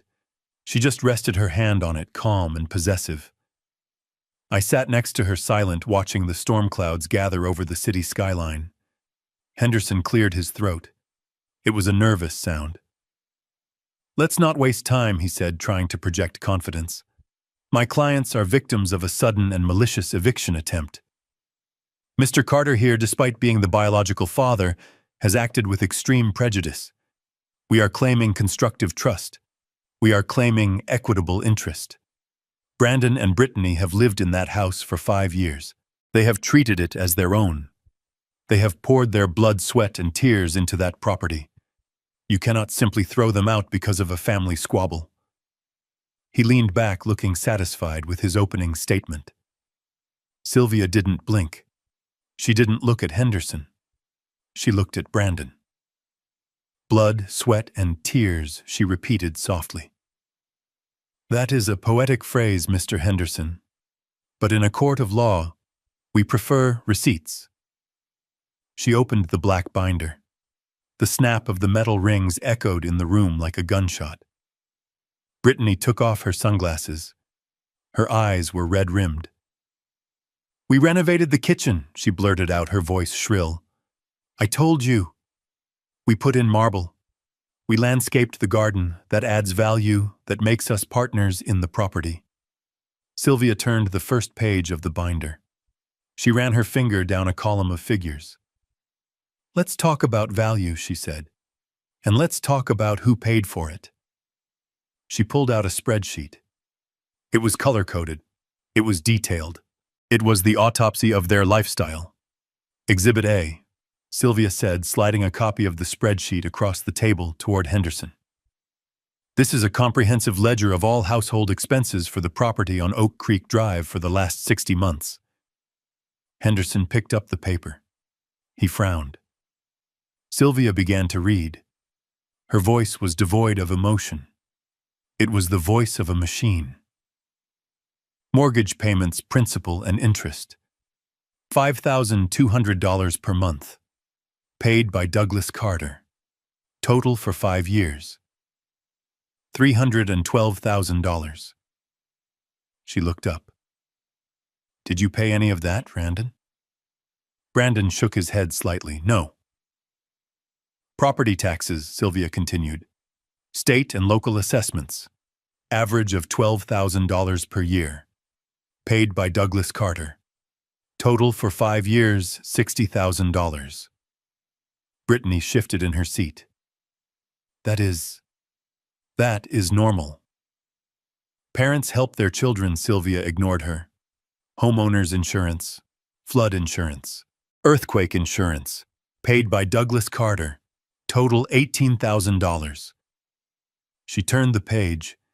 The sound of the paper turning was the only noise in the room. Maintenance and repairs, Sylvia read. New HVAC system installed in 2021. Cost $14,000. Paid by Douglas Carter. Roof repair in 2022. Cost $8,000. Paid by Douglas Carter. Weekly landscaping service. Monthly pool cleaning service. Pest control. Security system monitoring. All paid by Douglas Carter. She paused and looked directly at Brittany. You mentioned the garden, Brittany. The hydrangeas. According to this invoice from Greenleaf Landscaping, the installation cost was $3,000. The check was signed by Douglas Carter. You didn't plant them. You pointed at a catalog, and my client wrote a check. Brittany's face flushed a deep, ugly red. But I designed it, she stammered. I chose the colors. That is intellectual property. Sylvia didn't even dignify that with a response. She turned another page. Now let's address the sweat equity claim regarding the kitchen renovation. You claim you spent $12,000 on marble countertops. Yes, Brittany cried, seizing on this. We paid for that. From our joint account, I have the bank statement, Sylvia nodded. I am sure you do, but let's look at the source of those funds. She pulled out the promissory note, the one with the red default stamp. 2 weeks before the kitchen renovation began, Sylvia said, holding up the document, Douglas Carter transferred $40,000 to your joint account. The memo line on the check reads, Home Improvement Loan. This document signed by both of you agrees to repay the principal plus 3% interest upon demand. She dropped the paper onto the table. So, Sylvia concluded you used $12,000 of my client's money to install countertops in my client's house. You pocketed the remaining $28,000, presumably for lifestyle expenses, and you never paid back a cent. That isn't equity, Brittany. That is embezzlement. Henderson looked at the documents. He looked at his clients. He was beginning to realize he had walked into a slaughterhouse. Okay, look, Henderson said, wiping sweat from his forehead. Maybe the numbers are complicated. But there is an emotional component here. You are evicting a family with a young child. A judge is going to look at that and see a grandfather acting out of spite. We can argue unnecessary cruelty. We can argue that you created an expectation of permanent housing. I leaned forward. I placed my hands on the table. Expectation, I said. That is the word, isn't it? You expected it. You felt entitled to it. Brandon looked up at me. His eyes were pleading. Dad, stop. Please, we get it. You made your point. We are broke, okay? We are drowning. I lost my job. We have nothing. Just let us stay for a few months until I find work. Please. For Leo. For a second I felt a twinge in my chest. He was my son. He was hurting. But then I remembered the text message. We want peace. I remembered the invoice for the transmission. I remembered the way they looked at me at the party like I was a wallet with legs. Sylvia cut in before I could speak. We are not here to discuss a lease extension, she said coldly. We are here to discuss the counterclaim. Counterclaim? Henderson asked. What counterclaim? Sylvia smiled. It was a shark's smile. Unjust enrichment, she said. She flipped to the back of the binder. She pulled out a final spreadsheet. This one had a single large number at the bottom circled in red. Since you are claiming that you were not guests, but rather tenants with rights, Sylvia explained, then we must apply the laws of tenancy, and tenants pay rent. She slid the paper across the table. The fair market rental value of a 4-bedroom home on Oak Creek Drive is approximately $3,000 a month. That is a conservative estimate. Since there was no formal lease agreement, and you are now claiming adverse possession rights, we are retroactively billing you for the use of the facility. Brandon's mouth fell open. You are charging us rent. For the past 5 years, Sylvia nodded. 5 years, 60 months, at $3,000 a month. That comes to $180,000. She tapped the paper. Plus the $40,000 loan, plus the accrued interest, plus the legal fees for this eviction. She looked at Henderson. The total debt your clients currently owe to the Carter estate is $235,400. The room went dead silent. The number hung in the air like a guillotine blade. $235,000. It was a fortune. It was a life sentence for a couple who couldn't even pay for a birthday party. Brittany started to hyperventilate. She clutched her chest. You can't do that. We don't have that kind of money. We will be bankrupt. Sylvia closed the binder. The sound was final. Then I suggest you accept our settlement offer, she said. Settlement? Henderson asked, his voice weak. What settlement? Sylvia slid a single thin piece of paper across the table. Mutual release and voluntary surrender, she said. Here are the terms. 1. You vacate the property within 7 days, not 30. 7. 2. You leave the property in broom-swept condition. No damages. If you take so much as a light bulb, we sue. 3. You sign a waiver acknowledging that you have no claim, financial or otherwise, to the property or the estate. And in exchange, Henderson asked. In exchange, Sylvia said, Douglas Carter will forgive the debt. He will write off the $180,000 in back rent. He will write off the $40,000 loan. He will let you walk away with clean credit, zero debt to him, and the clothes on your backs. She leaned forward. But this offer expires when you walk out that door. If you go to court, if you file one single motion to delay the eviction, we withdraw the offer. We will pursue the full amount. We will garnish your future wages.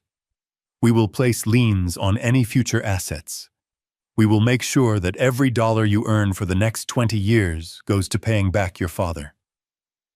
She looked at Brandon.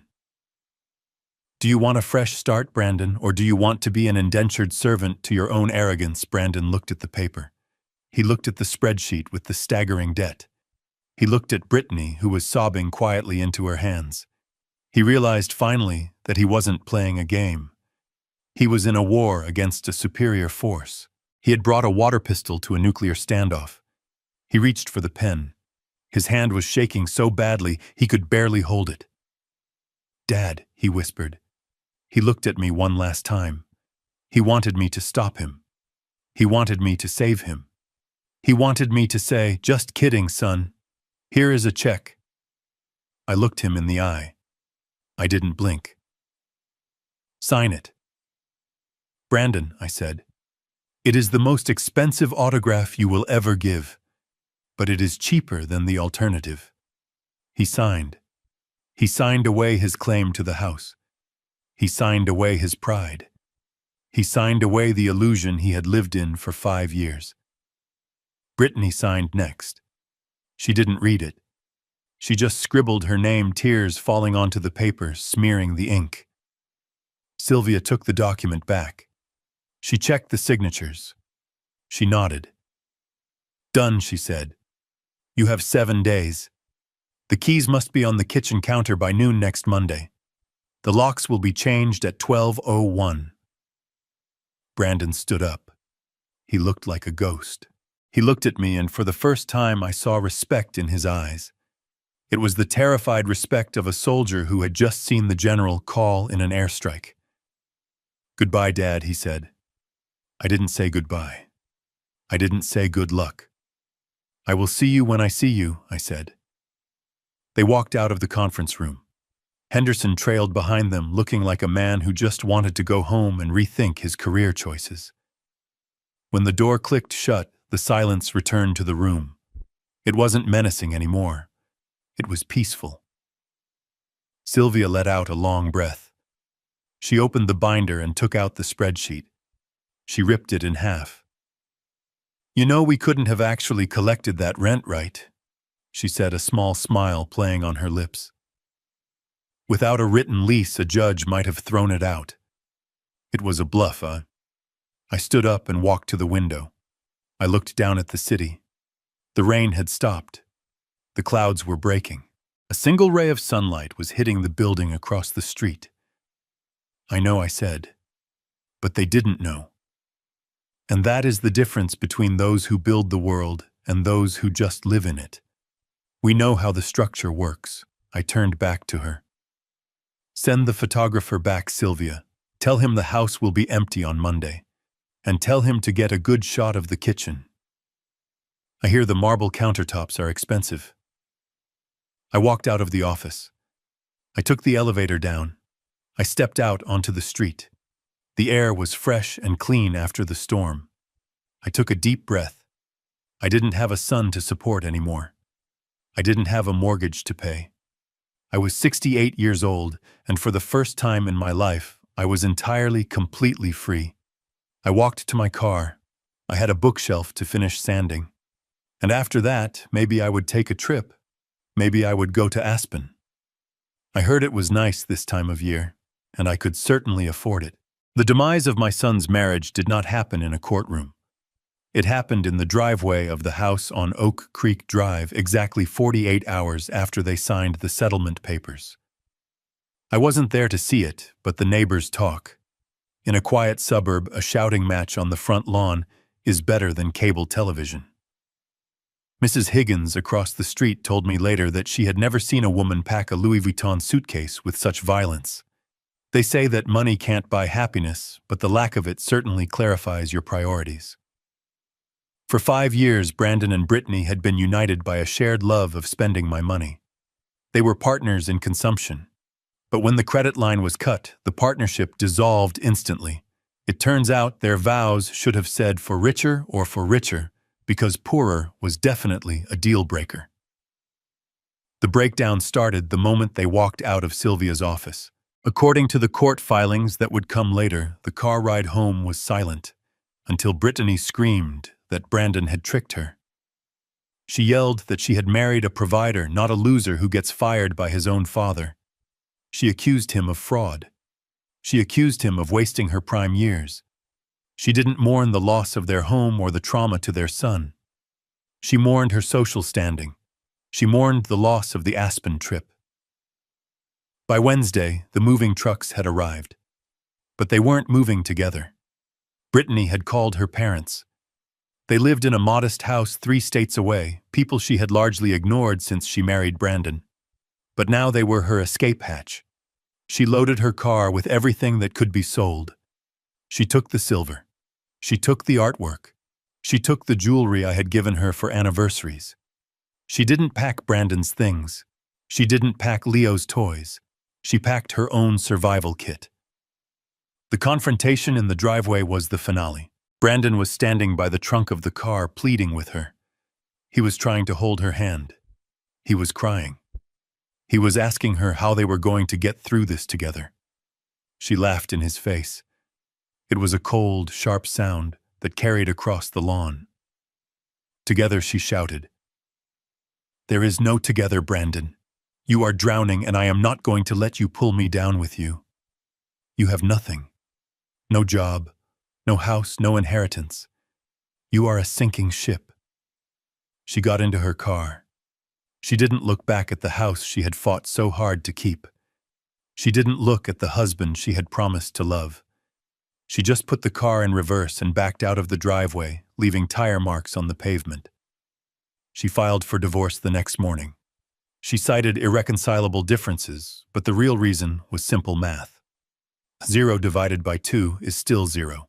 She wanted custody of Leo, not because she wanted to be a full-time mother, but because she knew child support was the only revenue stream Brandon might still have. She didn't realize yet that 40% of an unemployment check wouldn't buy much champagne. Brandon was left standing in the driveway of an empty house. The silence that followed her departure must have been deafening. For the first time in his life, there was no one to blame. There was no one to yell at. There was just the reality of his own mediocrity staring back at him. He spent the next 2 days moving his things into a storage unit. He didn't have much.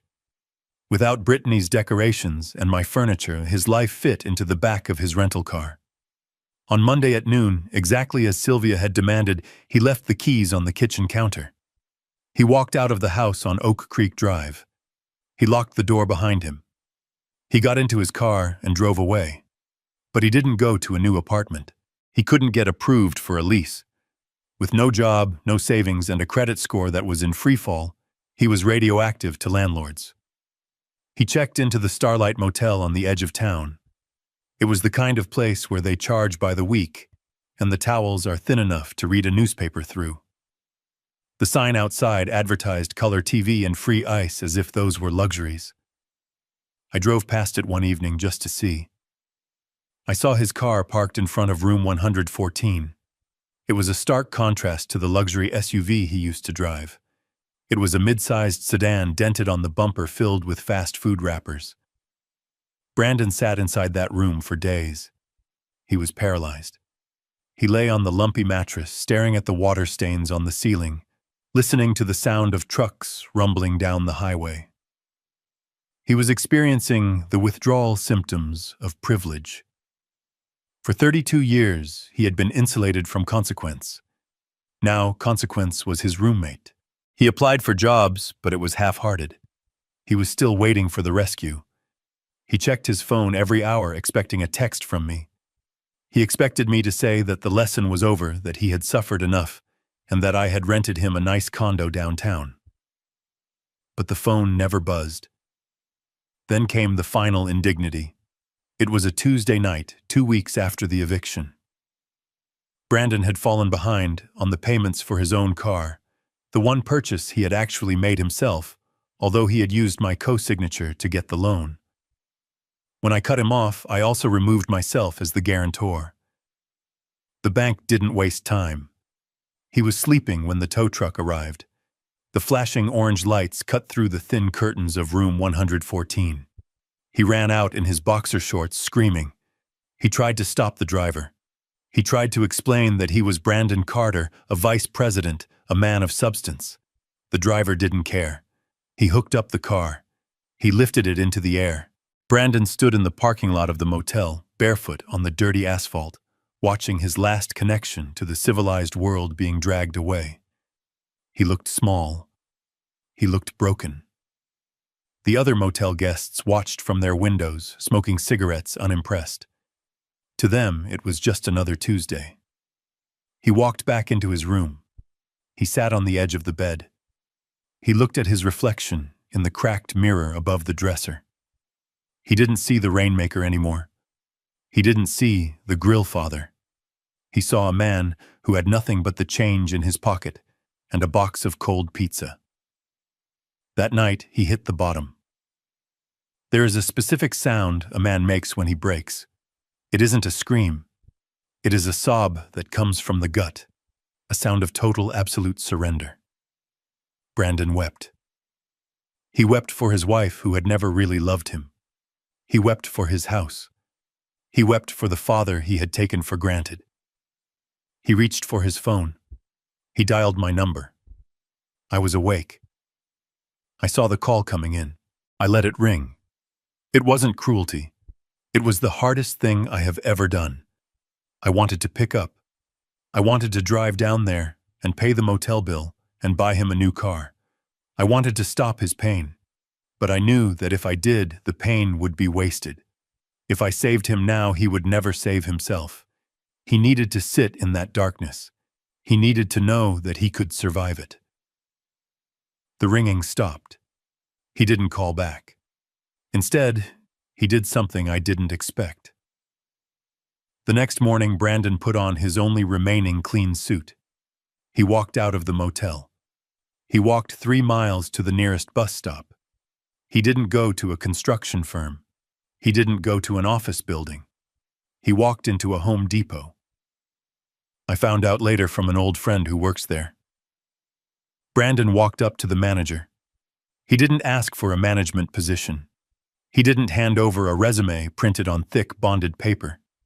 He looked the manager in the eye and said, "I need a job. I will load lumber. I will mix paint. I will clean the floors. I just need to work." The manager looked at his suit, looked at his desperate eyes, and handed him an application. Brandon sat on a bucket in the lumber aisle and filled it out. When he came to the section for emergency contact, he hesitated. His pen hovered over the paper. Then he left it blank. He was finally starting to understand. He was alone, and for the first time in his life, that was exactly what he needed to be.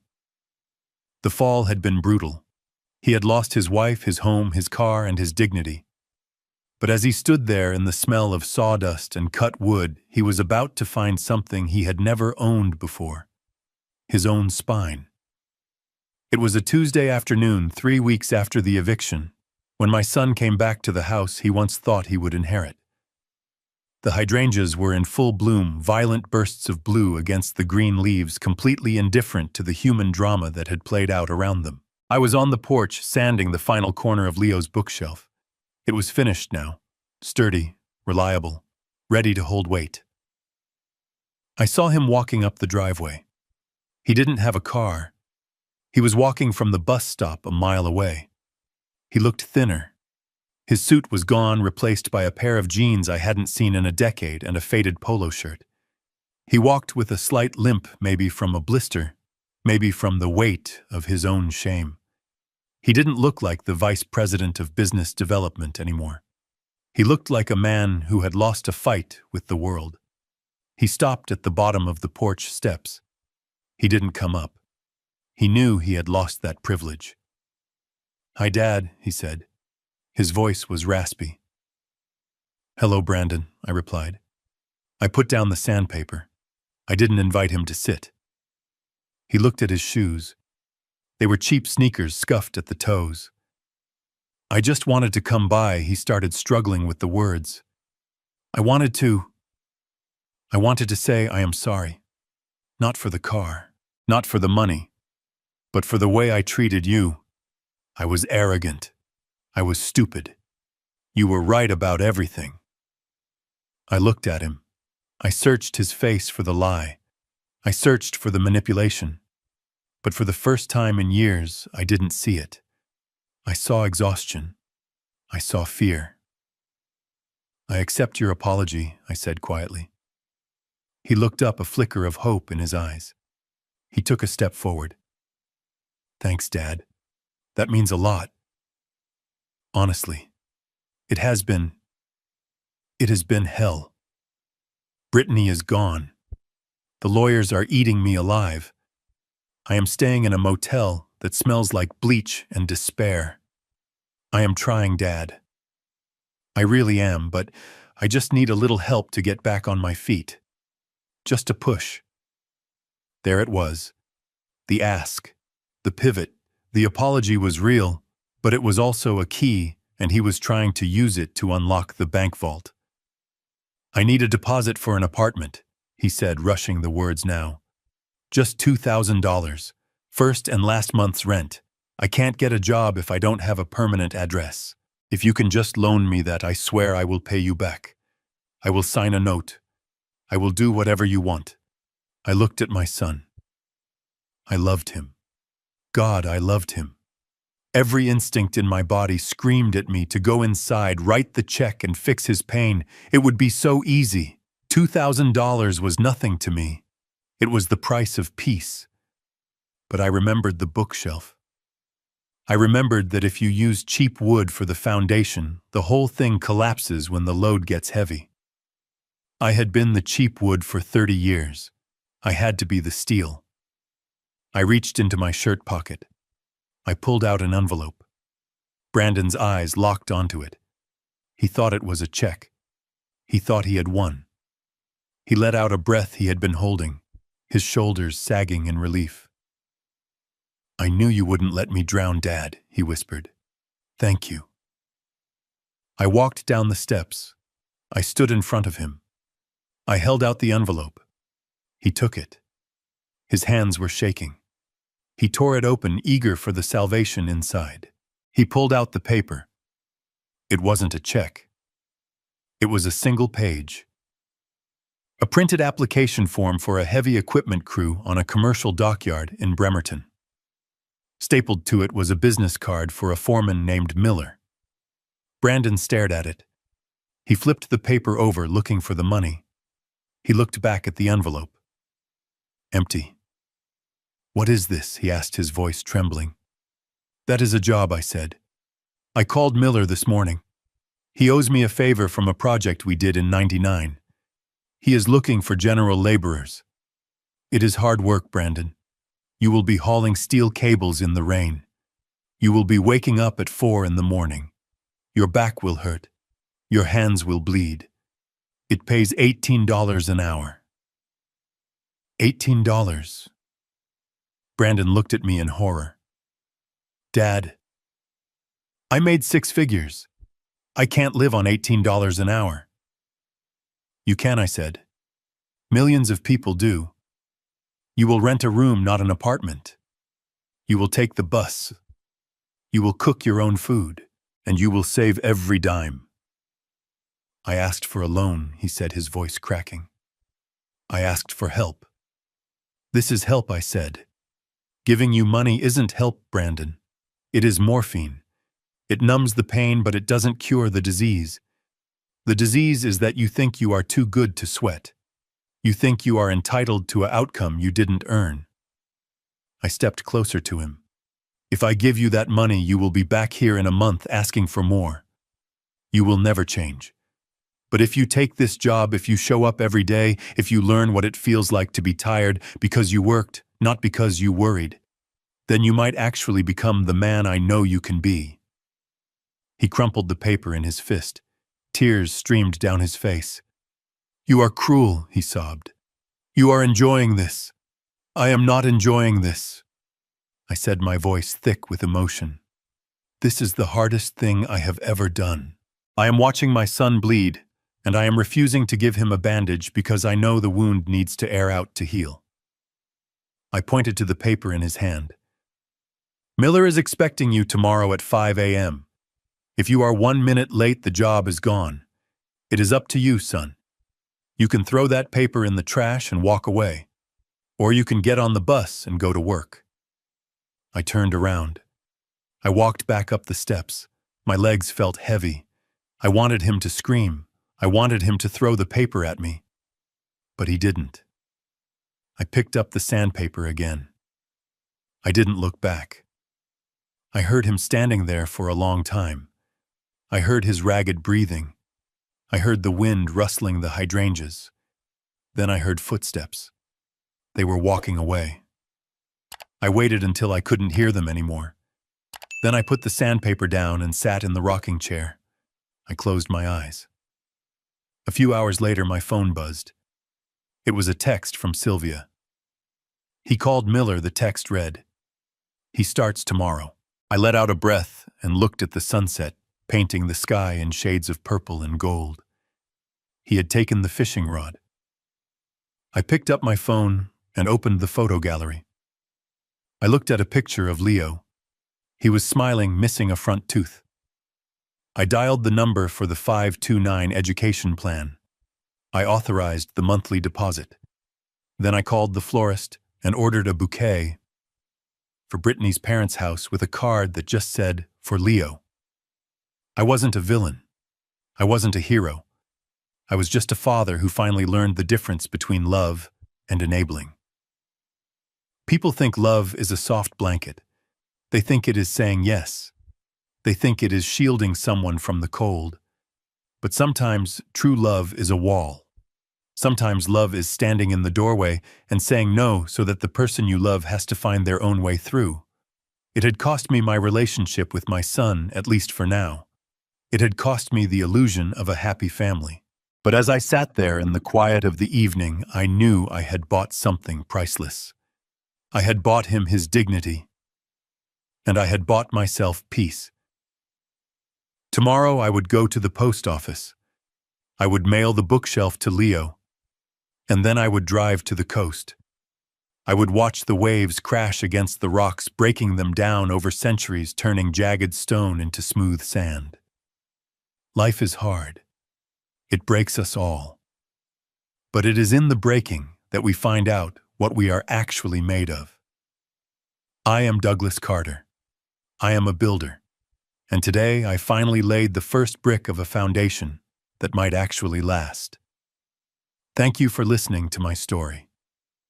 If you have ever had to practice tough love, or if you are the one who had to learn the hard way, tell me in the comments. And remember, the strongest steel is forged in the hottest fire. Until next time. 우리 집 늑대. 놔라 인간.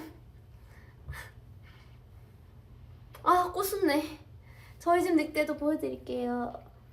아이고 통팬 가입 감사합니다. 이제 내려놔야겠다. 이제 가.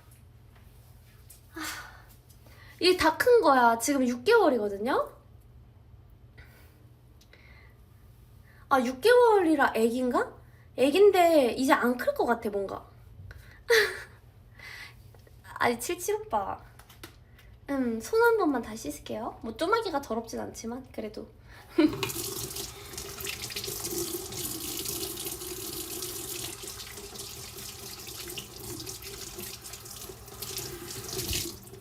늑대 오빠